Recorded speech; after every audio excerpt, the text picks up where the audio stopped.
But we've now been dealing with this for nearly 6 weeks, and I've covered a lot of things. And up until the 11th chapter of 2 Samuel, David has just been exemplary. He has just been a man after God's own heart, and everywhere he turned, he prospered. He had a lot of problems. Saul came out against him. It's not just that if you seek the Lord, you'll never have a problem. That's not true. But David prospered and won through all of the problems and everything that Satan threw at him. But come up to the 11th chapter of 2 Samuel, and David committed adultery with Bathsheba and then murdered Bathsheba's husband to try and cover up his adultery. And this is a turning point in David's life. Now, he did recover. God reinstated him, and God loved him, and even the child that was born, the second child that was born to this union after they actually had become man and wife, God called that child Jedediah, which meant beloved of the Lord. And so David was totally forgiven, but there were consequences to his sin all the way through the rest of his life. And we're going to be dealing with this in a lot more detail. But let me just point out, and I really was emphasizing this yesterday, that there are lessons to be learned from David. One of them is that in the first verse of 2 Samuel chapter 11, it says it was time for kings to go forth to battle. David wasn't doing what he was anointed to do. He had become so prosperous that he was staying at home while he sent other people out to do what God had called him to do. In the second verse, it says that he rose up off of his bed at eventide. That means that he was sleeping during the day, which for a king to be sleeping during the day, this guy had established systems and he had people under him that were doing the things that he had told them to do, and David was bored. Did you know once you obtain your vision, it's really dangerous because you don't have anything that you're driving towards anymore. You don't have a goal. You don't have any vision for your life. That's dangerous. It says over in Proverbs chapter 29 that where there is no vision, the people perish. You need to constantly have a vision. Some people may think, well, I've accomplished so much. I've just done everything I want to do. Well, then you haven't seen God's vision for your life, because God is bigger than any of us are. My vision is bigger than my lifetime. I'm going to have people continue on after I'm gone in order to fulfill all the vision that God's given me. If you feel like you've fulfilled your vision, and my mother, when she retired, I think she retired at the age of 65 or 67, and she was a beautiful woman. I actually had a guy one time. I was there and he saw my mother walking down the thing, and at 60-something years old, he whistled at her. And I said something to him. I said, "That's my mother." He had no idea that was my mother, but she was a beautiful woman. But did you know when she retired, her health went down? She aged 10 years in 2 years of retirement because she had no goal anymore. Then she came to work for me, and I tell you, that just caused her to revive, and she worked for me until she was in, I think 88 is when she quit working for me. But I saw personally that when you don't have any vision, when all you're doing is just retired and you're sitting there just waiting on death, that is a recipe for death. You need to have some reason to get up. You need to have a goal, a purpose in your life. And so when you get to where you feel like you've reached your goal and you now are just doing nothing and there's no responsibility upon you, it's a dangerous, dangerous time. So I'm talking about lessons from David. One of the lessons that I learned is that I'm never going to retire. I'm gonna wear out. I'm not going to rust out, praise God. I've got enough vision to keep me busy for however long I live. And here's another thing that you could see right here in this fourth verse. It says, this is 2 Samuel chapter 11, verse 4. It says, "And David sent messengers and took her," talking about Bathsheba, "and came in unto him, and he lay with her, for she was purified from her uncleanness, and she returned unto her house." Did you know, here's another lesson that you can learn, that David had subordinates underneath him that he could send out and solicit a woman for adultery. And he used other people to bring her in and then keep it quiet.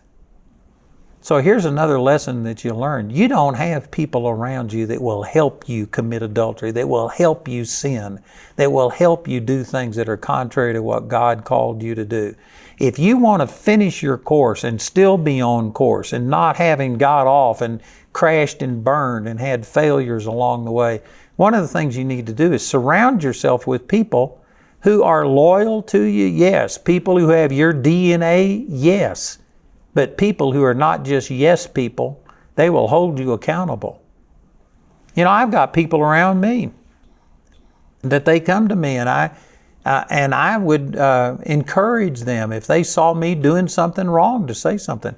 I've got my board members that in the past, you know, when I've made some decisions that they just couldn't agree with, they said, well, we're never going to tell you not to do what God told you to do. If God told you to do it, you do it. But I don't agree with it. I don't think this is God. And rather than sit here and cause problems, I'll just resign from the board. And did you know, I respected them so much that when they said that, you know what? I said, I think I can do it the way that you've described. This was talking about putting out some materials and stuff, and I was just going to put the ministry at risk and risk everything. And they said, no, do it in steps and stages. And I went with their counsel, and did you know, it turned out to be true. So the point that I'm making is I've got people around me that it would displease me that if people saw I was doing something wrong and they wouldn't say something. Now there's a right and a wrong way to do it. You don't sit there and just rebel, and you don't trash, and you don't gossip, things like that. But I'm saying you don't need to have people around you that would allow you and enable you to go commit adultery and murder to cover up your adultery.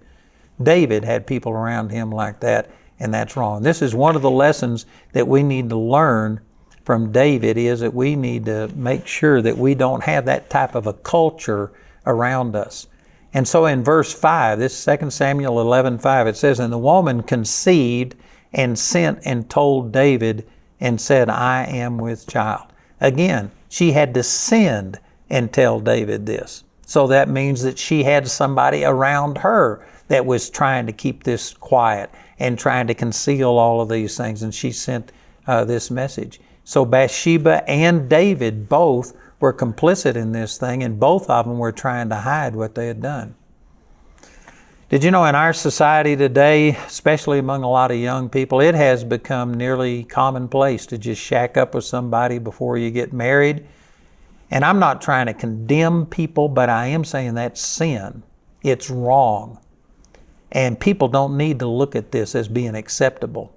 Did you know David had 13 wives at this time.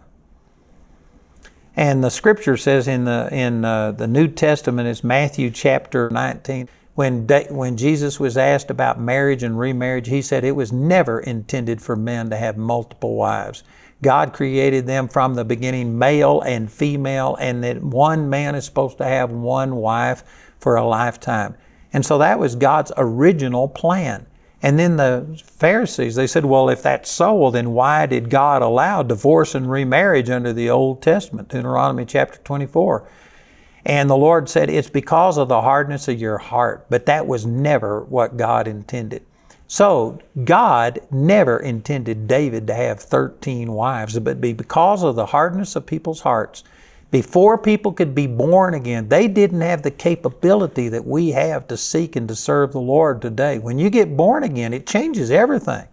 To have God living on the inside of you is vastly different than people in the Old Testament who just knew about God and sought God, but their heart wasn't changed. That was prophesied in Ezekiel, Jeremiah chapter 31, and other places. It says this new covenant would change your heart.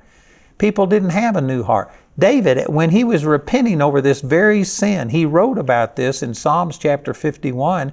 And one of the things that he said right there in Psalms 51 was, create in me a clean heart, O God, and renew a right spirit within me. Did you know it was appropriate for David to pray that in the Old Testament, but it's not appropriate for us to pray that in the New Testament, because when you get born again, you get a new heart. David's heart was never changed. He knew about God. He had renewed his mind. His actions were consistent with the person that was seeking God up until this 11th chapter of 2 Samuel. And so he was doing things, but he was doing it from his head, from his emotions, from his will. But when you get born again, God changes your heart. He changes your want to. It's a totally different thing. And so there should have been some feelings of sin about this thing. And David, because he was king, and this is the way that everybody else had done it, and he already had 13 wives, in a sense, he had hardened his heart towards the Lord through this. And I'll go into more detail as we continue talking about David. We're going to go into this teaching next week. But did you know David had a sexual problem? Andrew will be right back after these messages.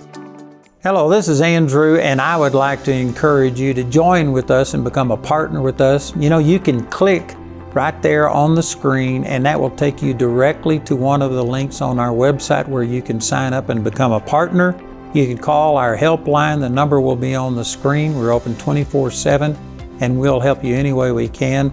And you can also scan the QR code, and that will also take you to where you can join with us and become a partner and help us to reach more people, reach farther and deeper with the gospel than we ever have before. And now, here's Andrew. He already had 13 wives, and you can see this reproduced in his children. His oldest son, Amnon, wound up raping one of David's daughters, a sister of his, and then on it goes. And Absalom had problems with this. You need to see that your actions affect your family, your children, and things like this. And there's a lot of people that think, well, I'm just going out and indulging my lust. I'm not hurting anybody else. You're hurting yourself. You're hurting the person that you commit adultery with. You're hurting society, all of the children that are born out of wedlock, all of the people that don't want to have a child and they wind up getting an abortion. If you have been a part in that, any illicit sexual thing, you're hurting a lot of people. This was terrible. This just gives us an insight into how far David had fallen. A man after God's own heart at one time had gotten to a place that he had gone out and committed adultery, and now here he is trying to conspire and conceal his adultery. And so the way that he tried to cover this up is in verse 6. It says, David sent to Joab, that was the general of his armies, saying, send me Uriah the Hittite, and Joab sent Uriah to David. Did you know if you read over in 2 Samuel, I think it's chapter 23, it lists all of the mighty men of David, and it talks about this person that slew all of these people and defended them and killed the brothers of Goliath, the giant, and on and on. And one of those people that it listed was Uriah the Hittite. This was one of David's mightiest men who had defended him, had put his life on the line for David. And David called Uriah from the battle. They were fighting this battle, and he called him back home and asked Joab to send Uriah back home. And so in verse 7 it says, and when Uriah was come unto him, David demanded of him how Joab did and how the people did and how the war prospered. Again, you know, this is something that you learn from David. David wasn't wanting to hear the report of the battle from Uriah. He brought Uriah home hoping that Uriah would go into Bathsheba, have sexual relationships with her, and it would cover up his sin. It would look like the child that was conceived by Uriah and Bathsheba. This was a total ruse on David's part. It was total hypocrisy. You know, if you get to a place to where you are not going to be a hypocrite, you will not lie. You are not going to shade the truth. You are not going to only present portion of the truth and leave a false impression. Again, over in Exodus chapter 20, the scripture doesn't say you shall not lie. It says you shall not bear false witness. You just need to be so candid that people don't misunderstand what you're saying.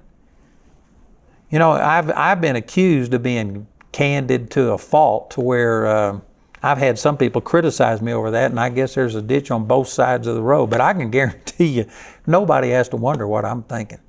If somebody asks me, do I look fat in this dress? You don't want to ask me that. I'll try and deflect it. I'll try and say that, look, I'm not the fashion police. Maybe you ought to ask somebody else. I'm not going to go out of my way to hurt people, but if somebody just wants to know, I'll tell you. Yeah, it makes you look fat. I don't do it maliciously, but I'm just saying that there isn't any hypocrisy in me. It's like when the Lord saw Nathanael and said, behold, an Israelite indeed in whom is no guile. That means no hypocrisy, no deception.